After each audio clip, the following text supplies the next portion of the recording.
कक्षा 10वीं अभ्यास शीट नंबर 8। प्यारे बच्चों, इस अभ्यास शीट में हम व्याकरण भाग पर आधारित प्रश्नोत्तरों का अभ्यास करेंगे। तो चलिए शुरू करते हैं।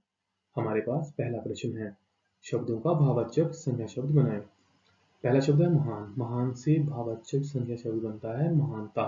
सरल से सरलता, सहज से सहजता, हरा से हरियाली, समान से समानता, शांत से शांति। दूसरा प्रश्न है, दो पर्यायवाची शब्द बनाएं। प्रतिष्ठा। प्रतिष्ठा के पर्यायवाची शब्द हैं मान, सम्मान, इज्जत। आकाश के पर्याय हैं गगन, नभ, आसमान। वृक्ष के पर्याय हैं पेड़, तरु, विटप। प्रसन्न के पर्याय हैं खुश, हर्षित, आनंदित। परामर्श के हैं सलाह, सुझाव व राय। अवसर के हैं मौका, समय, सुयोग। आदेश के हैं आज्ञा, हिदायत, हुक्म। आलोचना के हैं बुराई, समीक्षा, निंदा। प्रश्न नंबर 3 है, दो शब्दों के इसमें विलोम शब्द बनाने हैं। आकाश का विलोम है पाताल, पसंद का नापसंद, आदर का अनादर, झूठ का सच, मूर्ख का बुद्धिमान, घृणा का प्रेम, आजादी का गुलामी, शांति का अशांति, प्रसन्न का अप्रसन्न, निश्चय का अनिश्चय, इच्छा का अनिच्छा, विश्वसनीय अविश्वसनीय। प्रश्न नंबर 4 है, निम्नलिखित समरूपी भिन्नार्थक शब्दों के अर्थ बताते हुए वाक्य बनाएं।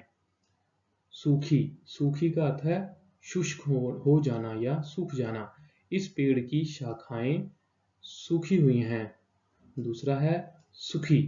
सुखी का अर्थ होता है समृद्ध होना, खुशहाल होना। प्रत्येक व्यक्ति सुखी जीवन चाहता है। दूसरा शब्द है सास। सास होता है पति या पत्नी की माता। मेरी सास बहुत अच्छी है। सास या सांस। सांस बोलते हैं श्वास को, सांस लेने को। आज मुझे सांस लेने में परेशानी हो रही है।